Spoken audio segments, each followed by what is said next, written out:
Agora eu quero incluir, então, justamente a participação de Lula na abertura, né, da Assembleia Geral da ONU. Depois de 14 anos, Lula volta ali àquela abertura e a expectativa é que ele defenda muito o protagonismo dos países em desenvolvimento. Lula acredita que haja hoje um protagonismo muito grande dos países já desenvolvidos e os países em desenvolvimento não participariam das decisões importantes mundiais que são tomadas. Lula tem razão em buscar esse protagonismo, hein, Gustavo Segré?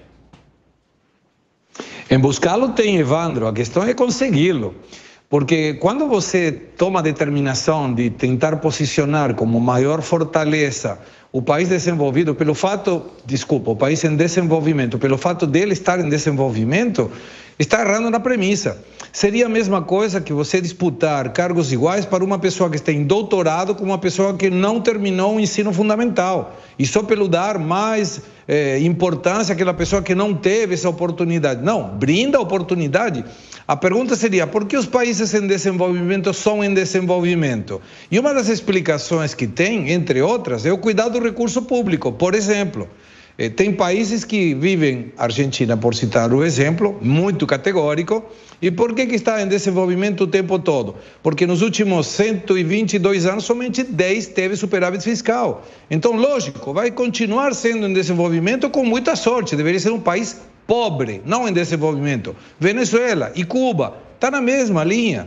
Nicarágua não é democrático, então não tem a ver com uma questão somente de ser em desenvolvimento ou desenvolvido. É o que leva a esse país a não conseguir o desenvolvimento, sobretudo na questão política e econômica. Então, é discursivo. O que Lula planteia é discursivo. Você acha que é muito discursivo ou, de fato, Lula tem razão ao pedir mais protagonismo desses países, desse Cone Sul aí, hein, o Fábio Piperno? O Lula desponta mais uma vez como uma liderança do que estão chamando agora de o Sul global. Né? Sul global. Pois é, bonita essa expressão. O fato é que é óbvio que o modelo de governança mundial que se arrasta por essas últimas décadas, ele envelheceu, ele enferrujou. Então surgem novos arranjos em várias partes do mundo. A história do BRICS tem muito a ver com isso, a expansão do BRICS tem muito a ver com isso, mas não é só, tem outros blocos, outras associações aí se expandindo. Então, o mundo, certamente, ele deixa de ser um mundo que vai andar a reboque de 6, 7 países com economias maiores. Por quê? Porque hoje o mundo tem outras áreas de influência política, o mundo é muito mais multipolar do que foi em qualquer momento desses últimos tempos e certamente novos atores emergirão. Gani. Eu acho que o presidente Lula, ele tem uma imagem distorcida dele mesmo, achando que ele tem como se ele tivesse um protagonismo mundial capaz de mediar as relações internacionais e complexas da geopolítica. Você acha que ele não tem? Não tem, claro que não. Ele se acha um Winston Churchill, um Ronald Reagan, um Gorbachev, algo do tipo. E ele gostaria de ser algo assim, com essa capacidade, Piperno. Mas ele não é. A gente tem questões muito mais relevantes para resolver, Piperno, do que pleitear um membro no Conselho de Segurança da ONU, que não serve para nada na prática. Você vê, por exemplo, até eu comentava aqui na semana passada, existe uma revista francesa aí de relações internacionais tal, chamada Marianne. E aí a capa é a nova e alta, né? Então tá lá, o Xi Jinping, o Putin e o Lula, chamando atenção exatamente para esses novos atores. Não que o Lula, de fato, vai ser um protagonista, mas é óbvio também que ele tem uma liderança que conquistou ao longo do tempo alguma projeção. Veja, dos membros permanentes do Conselho de Segurança da ONU, né? França, Inglaterra, Estados Unidos, não invada, tá errado, não é para invadir. O que o Putin fez? Foi lá, invadiu, ponto final. E não quis nem saber. Então, na prática, isso não serve para nada.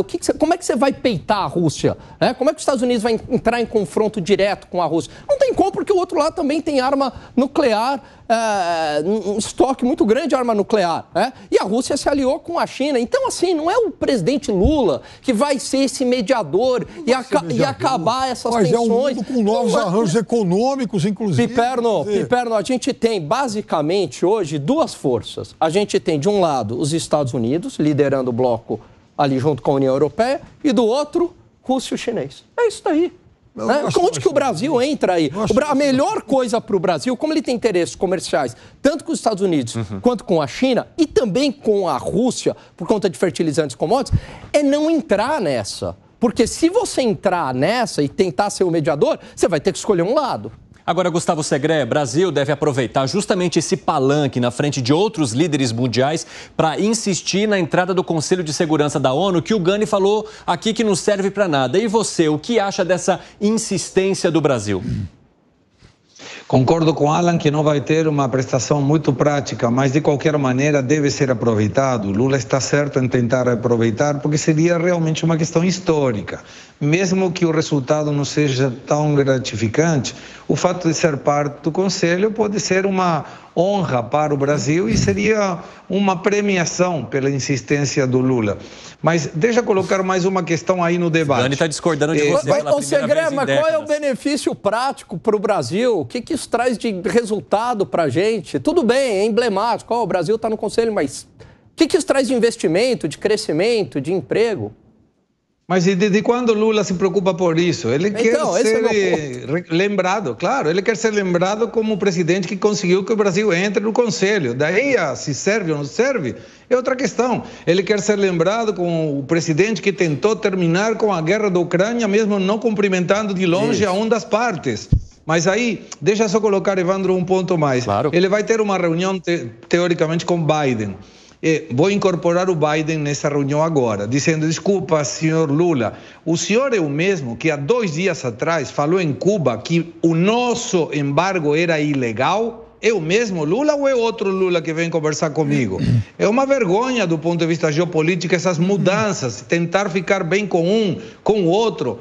De acordo com quem escuta, é a pessoa que você coloca o discurso. Se quem escuta é de esquerda, o embargo americano é ilegal. Se quem escuta é Estados Unidos, fala, eu entendo o embargo americano em Cuba, talvez eu teria feito a mesma coisa. Ninguém mais acredita na fala de Lula. Bom, eu quero arrematar esse tema. Eu vi só que o Piperno discordou, então rapidinho, Piperno. Ele tem um convite do Biden para essa relação. A posição dele em relação a Cuba é uma posição que se mantém há décadas, não é uma posição ajustada, enfim, calibrada, porque ele estava lá em Havana, e é uma posição, você pode contestar, você pode concordar ou não, mas é uma questão de altivez. Eu vou encontrar o Biden, mesmo o Biden sabendo que em relação a esse tema nós temos posições discordantes, porque esse é um país altivo.